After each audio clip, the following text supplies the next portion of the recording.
Hi friends! Welcome to our first chapter book club week 2, and thank you for joining us.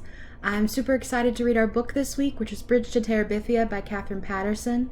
It's a story I loved as a child, and it's about making friends and creating safe places when things get a little bit scary. I hope you enjoy it.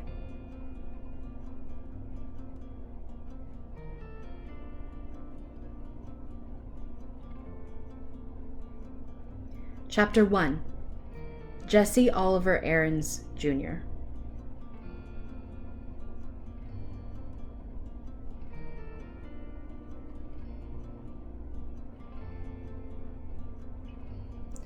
Baroom, baroom, baroom, barippity, barippity, barippity.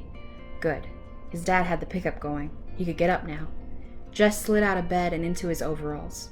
He didn't worry about a shirt because once he began running he would be hot as popping grease even if the morning air was chill, or shoes because the bottoms of his feet were now as tough as his worn-out sneakers. "Where you going, Jess?" Maybelle lifted herself up sleepily from the double bed where she and Joyce Ann slept. "Shh," he warned. The walls were thin. Mama would be mad as flies in a fruit jar if they woke her up this time of day. He patted Maybelle's hair and yanked the twisted sheet up to her small chin. "Just over the cow field," he whispered. Maybelle smiled and snuggled down under the sheet. "Gonna run?" "Maybe." Of course he was going to run. He had gotten up early every day all summer to run. He figured if he worked at it, and Lord, had he worked, he could be the fastest runner in the 5th grade when school opened up. He had to be the fastest. Not one of the fastest or next to the fastest, but the fastest. The very best. He tiptoed out of the house. The place was so ratty that it screeched whenever you put your foot down, but Jess had found if you tiptoed, it gave only a low moan, and he could usually get outdoors without waking Mama or Ellie or Brenda or Joyce Ann. Maybelle was another matter. She was going on 7, and she worshipped him, which was okay sometimes. When you were the only boy smashed between 4 sisters, and the older 2 had despised you ever since you stopped letting them dress you up and wheel you around in their rusty old doll carriage, and the littlest one cried if you looked at her cross-eyed, it was nice to have somebody who worshipped you, even if it got unhandy sometimes. He began to trot across the yard. His breath was coming out in little puffs, cold for August, but it was early yet. By noontime, when his mom would have him out working, it would be hot enough. Miss Bessie stared at him sleepily as he climbed across the scrap heap, over the fence, and into the cow field. "Moo," she said, looking for all the world like another Maybelle with her big, brown, droopy eyes. "Hey, Miss Bessie," Jess said soothingly. "Just going back to sleep." Miss Bessie strolled over to a greenish patch. Most of the field was brown and dry, and yanked up a mouthful. "That a girl. Just eat your breakfast. Don't pay me no mind." He always started at the northwest corner of the field, crouched over like the runners he had seen on Wide World of Sports. "Bang!" he said, and took off flying across the cow field. Miss Bessie strolled towards the center, still following him with her droopy eyes, chewing slowly. She didn't look very smart, even for a cow, but she was plenty bright enough to get out of Jess's way. His straw-colored hair flapped hard against his forehead, and his arms and legs flew out every which way. He'd never learned to run properly, but he was long-legged for a 10-year-old, and no one had more grit than he.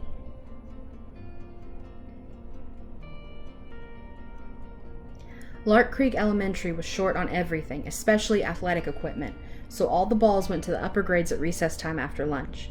Even if a 5th grader started out the period with a ball, it was sure to be in the hands of a 6th or 7th grader before the hour was half over. The older boys always took the dry center of the upper field for their ball games, while the girls claimed the small top section for hopscotch and jump rope and hanging around talking. So the lower grade boys had started this running thing. They would all line up on the far side of the lower field where it was either muddy or deep crusty ruts. Earl Watson, who was no good at running but had a big mouth, would yell "Bang!" and they'd race to a line they'd towed across at the other end. One time last year, Jesse had won. Not just the first heat, but the whole shebang. Only once, but it had been put into his mouth a taste for winning. Ever since he'd been in the 1st grade, he'd been that crazy little kid that draws all the time. But one day, April the 22nd, a drizzly Monday it had been, he ran ahead of them all, the red mud slushing up through the holes in the bottoms of his sneakers. For the rest of that day, and until after lunch on the next, he had been the fastest kid in the 3rd, 4th, and 5th grades, even though he was only a 4th grader. On Tuesday, Wayne Pettis had won again, as usual. But this year, Wayne Pettis would be in the 6th grade. He'd play football until Christmas and baseball until June with the rest of the big guys. Anybody had a chance to be the fastest runner, and by Miss Bessie this year it was going to be Jesse Oliver Aarons Jr.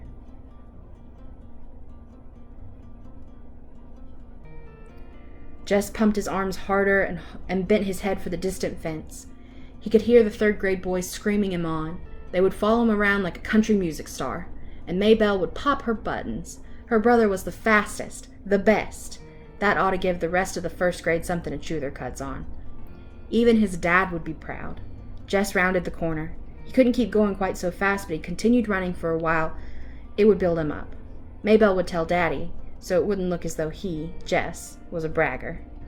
Maybe Dad would be so proud he'd forget all about how tired he was from the long drive back and forth to Washington and digging and hauling all day. He'd get right down on the floor and wrestle the way they used to. Old Dad would be surprised at how strong he'd gotten in the last couple of years. His body was begging him to quit, but Jess pushed it on. He had to let that puny chest of his know who was boss. "Jess!" It was Maybelle yelling from the other side of the scrap heap. "Mama says you gotta come in and eat now. Leave the milk until later." Aw, crud. He'd run too long. Now everyone would know he'd been out and start in on him.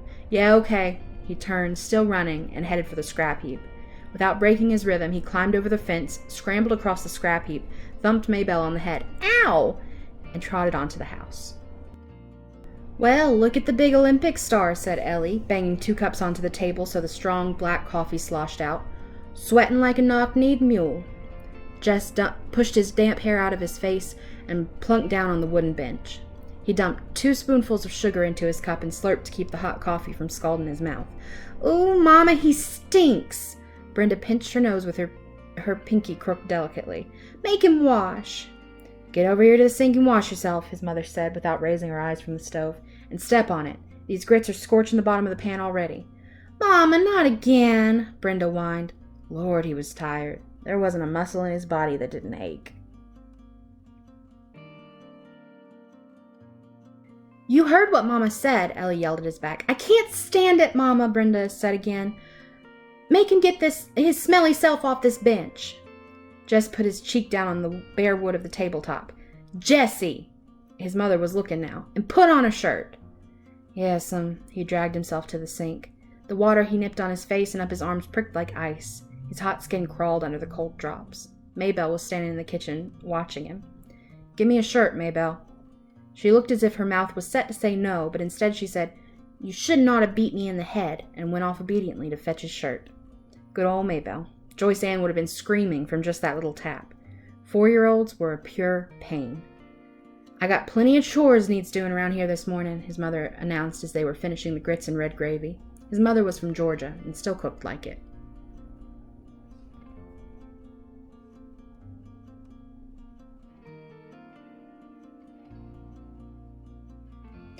"Oh, Mama!" Ellie and Brenda squawked in concert. Those girls could get out of work faster than grasshoppers could slip through your fingers. "Mama, you promised me and Brenda we could go to Millsburg for school shopping." "You ain't got no money for school shopping." "Mama, we're just gonna look around." Lord, he wished Brenda would stop whining. "Christmas! And you don't want us to have no fun at all." "Any fun," Ellie corrected her primly. "Oh, shut up." Ellie ignored her. "Ms. Timmons is coming by to pick us up. I told Lolly Sunday you said it was okay. I feel dumb calling her and saying you changed your mind." "All right, but I ain't got no money to give you." "Any money," something whispered inside Jess's head. "I know, Mama. We'll just take the $5 Daddy promised us. No more'n that." "What $5?" "Oh, Mama, you remember." Ellie's voice was sweeter than a melted Mars bar. "Daddy said last week we girls were going to have something for school." "Oh, take it," his mother said angrily, reaching for her cracked vinyl purse on the shelf above the stove. She counted out 5 wrinkled bills. "Mama," Brenda was starting again. "Can't we just have one more so it'll be 3 each?" "No." "Mama, you can't buy anything for $2.50. Just one little pack of notebook paper's gone up to—" "No!" Ellie got up noisily and began to clear the table. "Your turn to wash, Brenda," she said loudly. "Oh, Ellie." Ellie jabbed her with a spoon. Jessie saw that look. Brenda shut up her wine halfway out of her rose-luster lipstick mouth. She wasn't as smart as Ellie, but even she knew not to push Mama too far.